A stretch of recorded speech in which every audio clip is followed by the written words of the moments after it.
हौसले बुलंद हो तो शरीर की क्षमता भी घुटने टेक देती है। कुछ ऐसा ही कर दिखाया है बल्लभगढ़ के ऊंचा गांव में रहने वाले सिंहराज ने। मात्र 4 साल में ही देश के लिए जिसने मेहनत करके राष्ट्रीय और अंतर्राष्ट्रीय स्तर पर मेडलों के ढेर लगा दिए और अब टोक्यो में पैरालंपिक टूर्नामेंट में 10 से 50 मीटर शूटिंग में वह गोल्ड के लिए निशाना लगाएंगे। परिजन लगातार भगवान के सामने बैठकर दुआ मांग रहे हैं कि उनका बेटा देश के लिए मेडल जीत कर लाए और देश का नाम रोशन करे। परिजनों की माने तो उनकी मेहनत के आगे सब कुछ फीका लगता है कि मात्र 4 साल में ही उसने राष्ट्रीय और अंतर्राष्ट्रीय स्तर पर बहुत सारे मेडल जीतकर क्षेत्र का नाम रोशन किया है। परिजनों का कहना है कि 2017 में सिंहराज अपने चाचा को प्रैक्टिस के लिए शूटिंग रेंज में छोड़ने जाती थी। इसी दौरान उनमें निशाना लगाने की ललक पैदा हुई और जब उन्होंने तीर निशाने लगाए तो हर कोई हैरान हो गया। बचपन में पोलियो हो जाने के कारण शारीरिक रूप से अक्षम सिंहराज को भी लगा कि वे शूटिंग में कुछ कर सकते हैं। बस इसके बाद सिंहराज ने मात्र 4 साल में ही राष्ट्रीय और अंतर्राष्ट्रीय स्तर पर मेडल जीतकर मेडलों के ढेर लगा दिए। निशानेबाज सिंहराज ने शारीरिक क्षमता होने के चलते मात्र 4 साल में ही मेहनत के बाद अब पैरालंपिक गेमों में भाग लिया है। सिंहराज के परिजनों को उम्मीद है कि इस बार वह देश के लिए गोल्ड मेडल जीत कर लाएंगे। मैं अपनी प्रैक्टिस के लिए जाता था स्टेडियम में। मेरे चाचा मेरे साथ मेरे को छोड़ने के लिए जाते थे, तो मैंने उनसे बोला कि आप भी शूटिंग स्टार्ट कीजिए, हम दोनों मिलकर देश के लिए मेडल लेके आएंगे, देश का नाम रोशन करेंगे। तो मैंने उनको फोर्स किया और कोच ने भी उनको कहा, तो उन्होंने शूटिंग स्टार्ट की।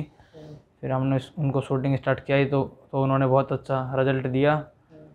तो उसके बाद से हमारी प्रैक्टिस चलती रही। बड़ी खुशी हो रही है कि मेरा ही पुत्र जो है ओलंपिक में पैरा ओलंपिक में जा रहा है और मैं ईश्वर से दुआ करूंगा कि देश का नाम भी रोशन करे और मेहनत करे। और कितने सालों से वो मेहनत कर रहे हैं और कौन से उसमें गए गेम में? वो पहले से ही मेहनत कर रहे हैं, 3 वर्ष से हो गए ज़्यादा। और हमारे भतीजे को ये जो है गौरव अधाना, मेरा तो भतीजा ही हो सिंहराज का, तो ये इसको जाते थे क्योंकि उस टाइम नाबालिग थे और इनको लेने जाते थे 12 सेक्टर और आते थे। इत्फाकन वहाँ जो कोच थे उनको जो शूटिंग के, वो सिंहराज जी जैसे टाइम लग गया वहाँ, तो उन्होंने कहा भाई आप भी कहाँ बैठे हैं, आप भी शूटिंग करिए। तो जैसे ही शूटिंग करा सिंहराज ने, तो पहले से ही हमारा आर्म्स को पहले से थी, तो उसी हिसाब से उन्होंने फायर करा तो 8-10 फायर किए, तो उसमें 8 जो है टारगेट पे लगे जाके पूरे।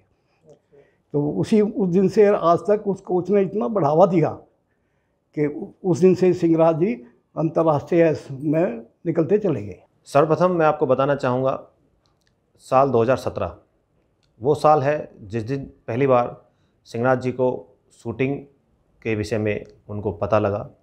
वो अपने भतीजे गौरव अधाना को एक रेगुलर रूटीन में शूटिंग रेंज छोड़ने जाते थे। अचानक उन्हें लगा कि ये वो गेम है जिसको वो भी खेल सकते हैं, क्योंकि इसमें एक शारीरिक रूप से जो उनकी कमज़ोरी है, बाय बर्थ उनको पोलियो है, उसकी कोई अड़चन नहीं आती है, वो खड़ा होकर उस गेम को खेल सकते हैं। तो उन्होंने कुछ स्टार्टिंग के शॉट्स जब लगाए तो वहाँ पर जो कोच उपस्थित थे उन्होंने बड़ी हैरानी से देखा कि ये शायद अचानक वैसे ही लग गए हैं। लेकिन जब 10 शॉट्स का उन्हें टारगेट दिया गया तो उसमें उनका रिजल्ट काफ़ी अच्छा था, जो अक्सर सालों की प्रैक्टिस के बाद शूटर्स नहीं लगा पाते हैं।